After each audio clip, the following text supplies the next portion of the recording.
ዘፈን በጣም ወድ ነበር እሺ ያው የነ ቱፓክ የነ ቢያጅ የነ ፐፍዳዲ ዘመን ትውልድ ነኝና እነሱን ያው በጣም ራጋ አርኤንዲቢና ዙክ በጣም ከታተል ነበር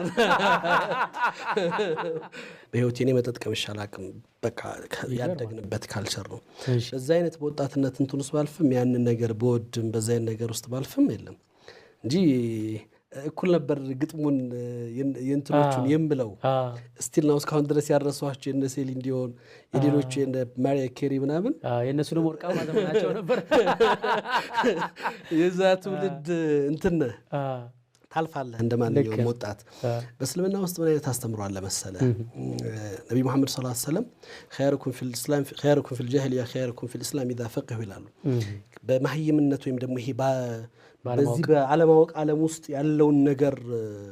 በዛ ዘመን በዛ ውስጥ ነው ያለፈ በላጭ ሆነ ሰው በእስልምና ውስጥ ሲመጣ በላጭ ነው እምነቱን ከተረዳው ይላሉ ሁሉ ጊዜ የዛን አንድ ነገር መጥፎነቱን አውቆ የተረዳ የመጣ ሰውና ሳይው ያለው እኩል አይደለም